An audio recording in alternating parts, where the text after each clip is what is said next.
For today's project, we are going to be replacing the clutch hydraulics on our 1988 BMW 528E.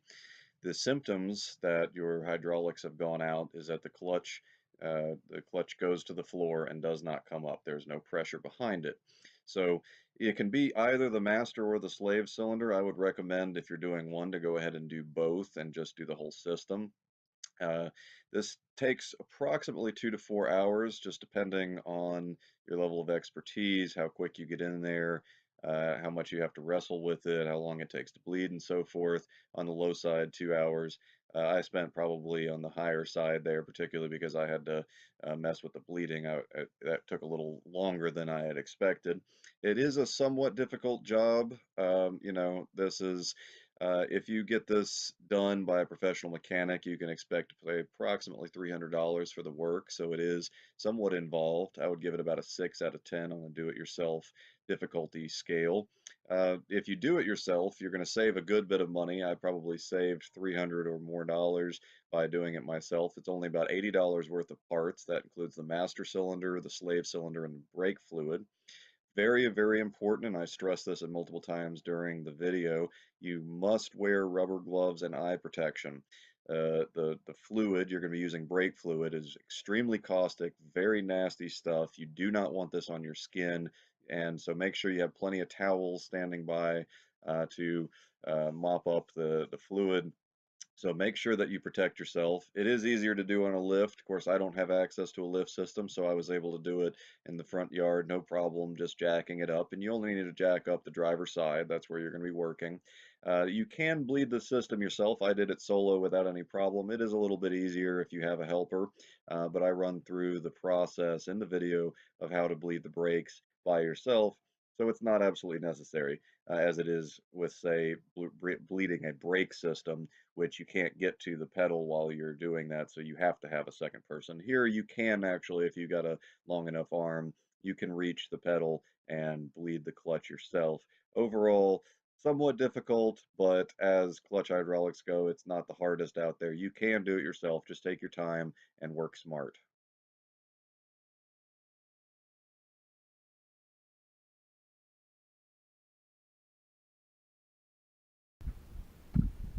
So we're working on our 88 BMW 528E today, and wanted to show you the symptom. Absolutely no pressure whatsoever in the clutch. I had moved it over here, and right as I moved it, it wobbled and then stalled out, and I was concerned for a second that it had something to do with the engine, but then I noticed when I took my foot off, clutch just stayed down, didn't do anything there. So basically the clutch lost pressure and engaged, and that caused it to basically go into gear and stall out. So we're going to replace the master and slave cylinder. Here's the master right here. It is actually in the compartment in the footwell there, and the slave cylinder is on the underside. It's actually coupled to the transmission. So a couple notes: make sure that you have gloves and protective glasses on. Brake fluid is really nasty, very caustic stuff. You are going to need to raise the car up, jack it up a little bit. This car sits rather high, so you know it's not terribly hard to get under, but you are going to need some working room. So you will need to jack the car up and put it on stands. And the first thing that we are going to do is drain the brake reservoir. The clutch system uses brake fluid, uses the same fluid that's in the brake system. So this is the line here that goes and fills the master. You can see a little bit worn there, so I'm probably just going to, rest of the line looks fine, probably just trim that off when I reattach it, but you're going to need to open up your reservoir and pull it out. I'm going to use my vacuum pump, which is just a good all-around fluid removal device, and there's not a whole lot of fluid in there. You can also use like a turkey baster, eyedropper, just got to get that fluid out. Now, my situation is the slave is very likely leaking because there was fluid on the underside of the transmission. So just a little bit, but once it leaks out, you lose pressure, you lose hydraulic pressure, and the whole thing goes. Now, I'm going to go ahead and do both of them. It's, you know, while you're in the system, generally good to go ahead and do both, regardless of which one is dead. The parts from O'Reilly's were about $75 for the pair of them, about $55 for the master and $20 for the slave. So if you're doing the master, it's only another $20 to do the slave. The slave is very easy to get off. It's just a couple of bolts. So that is going to be our procedure. Again, we're going to need to jack the car up, and so we have some room to get up under there, and then drain the brake fluid reservoir, and then we'll go ahead and start disassembling the system. Alright, so what we're looking at right here is the slave cylinder, and that thing is worse for wear. You can see this little knob there, that's for bleeding it, and that thing is rusted. So pretty easy disassembly on this one, just a little bit tight maneuvering space. This is so you have the transmission here, and you can see there's a little bit of fluid on there. So I'm quite sure that the slave was leaking. So you have the slave, which has the soft line, which runs down to here, and this is where we're going to disconnect. So you have the soft line, which then connects at that point and goes to the hard line, which then goes into the footwell and the master cylinder. So we're going to disconnect this right here, and then go ahead and take our slave off and replace it, then climb inside the car and get the master cylinder out.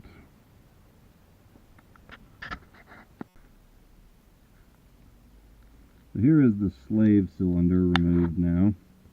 Again, it's got the two nuts. They were 13 millimeter. My recommendation would be to do the top one, which you have to have an extension to get to. It is a little bit tricky to get in there. I did the bottom one stupidly first, and they made it a lot harder to get the top one off because you have pressure. This is pushing against you, so it made it a little bit wonky. When I put it back, I'm going to go the opposite and put the bottom one on first, so that it pushes it in tight, so that you have a much easier time getting that in. But I would recommend, again, taking the top one out. Then the line plugs in right there, where you have a 11 millimeter, which they threw some weird sizes. There's some 11s in the mix here, but it is an 11 millimeter to remove that. So there's our old slave cylinder, and so we've got part of our job done, and next thing will be to get the master cylinder out. So here's a view of the master cylinder. There are going to be 3 bolts to disconnect it. One there at the top, which connects it to the pedal, right? And then there are 2 hidden back up in there that hold it in place. Let's see. There we go. Alright, so we got those 2 little guys there, and the one on top, and that will disconnect it, and then we will remove it. Alright, so these are 10 millimeter, the 2 on the side that hold it in there. Now, it's, you know, you can take the linkage off for the throttle but it's not necessary. You just have to push it down in order to get to the back one. The back one is hidden, so you'll need a little short extender, and just push that down, and that'll give you the room so that you can get in and get to the back one. So here is the bolt that holds the pedal linkage onto the master cylinder. It is a 17 and a 13, so you'll need two. I just used a 17 wrench and then a 13 socket. Not a problem, pretty easy to get off, and then you just pop it out. So far so good. We've got all the bolts out, so now the cylinder is loose in there, and we can finish the disassembly. You will, want to be careful about taking off the brake line, which feeds the brake fluid into the cylinder. I used that vacuum pump and I stuffed it down into the brake line and sucked it out, so it should just dribble a little bit, but you want to have something to catch it because that is really nasty stuff and you don't want that getting on your carpet or anything. So I don't think that the master was leaking. There's no sign of it. Typically you would have, if there's leaking here, then the paint would be stripped off.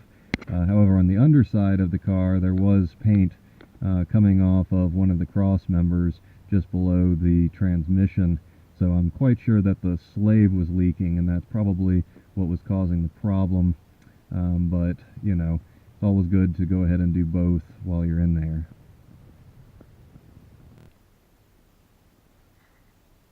So here we have the master cylinder coming out. Now I was having a little bit of trouble getting it out because of this piece right here. So you don't have to actually remove it. I just loosened it. It's a 10mm bolt right there. Just loosened it so I could rotate it, and that gave me just the right amount of room, and then boop, no problem. Okay, so now that we have our master and our slave out, I'm going to need to put this onto this hard line onto the new master cylinder. So it's important that you line it up and get it in the same configuration so that it goes in the same way. Also, you're going to need to remove this connector piece right here, so be very careful when disassembling. This one's in fine shape, so I'm just going to reuse it. You can replace these, but you'd have to source it. This one's fine, so you're just going to, there's a little rubber gasket around it, so be very careful. Pop that out, put that on there. You're also going to want to put the rubber boot. This is the piece that connects into the floorboard, and otherwise, I'm pretty sure that the master is dead. I mean, it's not given any, it's real wiggly, not given any resistance at all. So good on both of these that we're replacing them.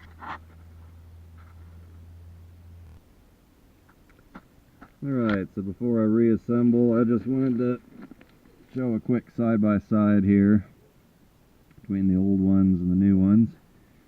So you can see, like, the bleeder valve on this one was just super rusty, really corroded. This doesn't have a lot of resistance. This, however, oh gosh, yeah, see, big difference. And same thing here. You can feel it mechanically, much stiffer. This thing's all over the place, and look at that. I mean, it goes down, doesn't even try to come back up. So definitely good to replace both of them. So now the process is going to be switching this over, putting the boot on, and putting that on, again making sure that the line goes in the same way.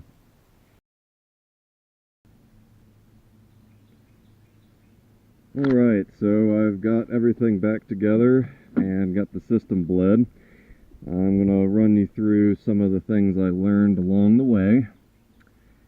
Again, I want to reiterate how important it is for you to wear rubber gloves, high quality rubber gloves, and eye protection, because this stuff is nasty and it gets everywhere. Not necessarily in here, that wasn't an issue, but under the car. when you're bleeding it, it's very messy. Okay, a few things to note. One, again, you need to get this out of the way in order to get your cylinder lined up in there. And these two bolts here were pretty difficult to get aligned.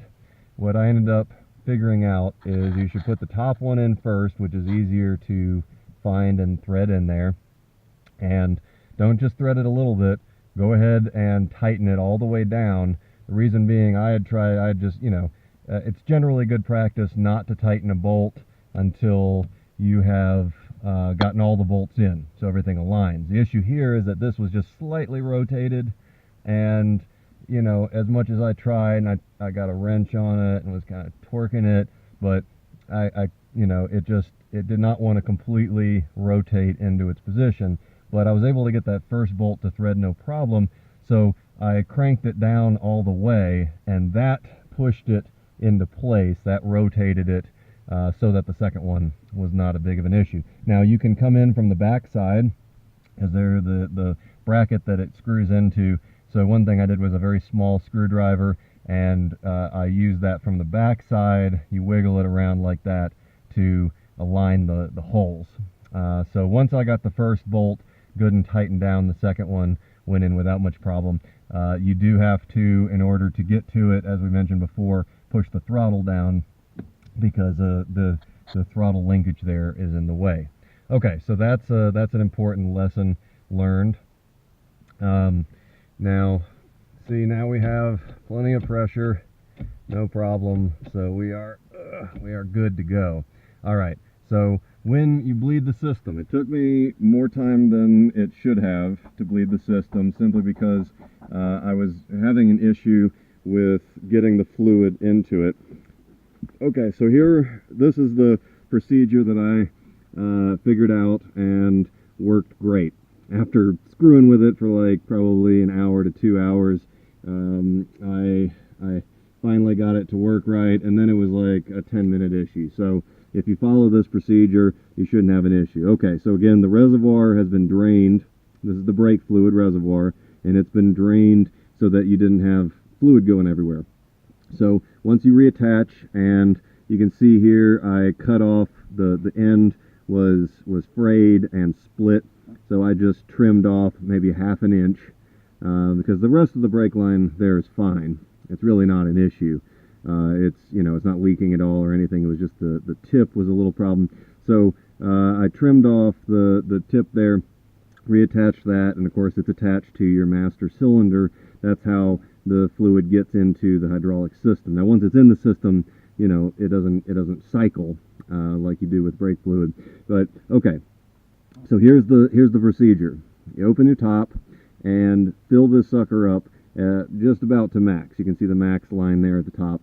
You go ahead and fill it up. Then you get under the car, and you need to. This is again the bleed valve. Okay, it's a 7mm. It's pretty easy to get to. It's aimed down, so this is how you have it on the bottom. Okay, so you're looking up at it, and you need to open that valve about maybe one full turn. Okay, if you've got enough fluid in the system, just leave it for a while. Right, so once you've got the reservoir full, leave the valve open. This was the problem that I was having, is I immediately started trying to bleed the brakes, and it was giving me negative pressure, and that was an issue. So you don't want to bleed it immediately. What you want to do is just leave this valve open, and you can kind of push the clutch in a little bit, play with it a little bit, but you want your clutch out, so not depressed. You want it open. Okay, you want it up, and just leave it for a while, and gravity will drain it into the system, and you can check everything for leaks as well. For example, I did have a small leak where the soft line coming from the slave that goes into the hard line from the master, it did leak a little bit. It was just a little bit of a leak, but I was able to tighten that down further, and the leak disappeared, no problem. Okay, so this is a 7mm. Now it's kind of awkward, particularly because the brake fluid is really, really slick, and it makes everything hard to work with, and it gets everywhere. So you can see I've got long sleeve jacket on, and I had these high quality Gorilla Glue brand gloves, which worked great. You do want to make sure that you've got everything protected. If you're working inside, you need, I just put down towels to catch the fluid. But here's the thing. So again, you want to fill your reservoir up. You want to open up this valve and just let it drip for a while. Okay? It'll drip a tiny little bit. My problem was as soon as it started dripping, I tried to bleed it, and there wasn't enough in the system, so it was just pushing air through the system. You need to let it sit, I'd say probably a good 5 to 10 minutes. Let it sit until you have a regular drip, drip, drip, drip, drip, drip, drip, drip, about like that, okay? And once it's dripping and real steady, that's when you're ready to bleed it. Now, you need to let it drip for a while, and then you need to refill your reservoir again, because once it starts actually going into and filling up the cylinders, it's going to suck a lot of the fluid out of it. So once it's been dripping, you need to refill your reservoir, make sure it's topped off real good, and that's at the point that you bleed it. Now, I was able to bleed it no problem myself, because I simply had the door open and I was able to reach my hand in and depress the clutch with my hand. Also, again, it's really tight. It gets really slick. It's really hard to get anything onto that, because the valve has this, super slippery brake fluid coming out of it. So this was the thing that I put together. It's just a short extension. It's a 7mm bolt, and I used a little vice grip. This worked fantastic. This was excellent. This worked great. You have a lot to grab onto. I started out using my little socket wrench. The problem with that is it was so slick, it was slippery, it was falling all over the place. It's hard to get a hold of. And the static is actually helpful. The socket just makes it all the more difficult. This really worked well. So I would recommend putting together something like this in order to work on it. You can also use just a wrench. The problem with just a crescent wrench is you're having to come at it from beneath. So you can see this was a perfect angle and just worked like a charm. So again, you've let it drip for a few minutes so that the system has got fluid in it, and you'll see bubbles coming up out of the brake line into the reservoir. That's to be expected. That's what you want. You're just letting most of the air escape. Okay. Then the last step is the actual bleeding. And so what you do is, with it open, you press your clutch to the floor and then close it. Pull your clutch back up. Open it, press your clutch to the floor. It's just like bleeding brakes. You do that. It really did not take, once I had this procedure worked out, it didn't take very long. It only took maybe 4 or 5 pushes of the clutch. And you'll notice that it goes from dripping to squirting. You're going to get an actual stream. It's going to squirt out of there. That's perfect. That's what you want. Again, you squirt it out and then tighten it off. Pull your clutch back up, open it, push it down, close it. You do that again. It took about 4 or 5 times, but once it was squirting really good and there wasn't any bubbles or anything coming out, then it was great. And as you can see, now it's full pressure. Once you get it bled real good, you should be able to pump it a little bit. The pressure will build, and now it's popping back up, no problem, and we have a win.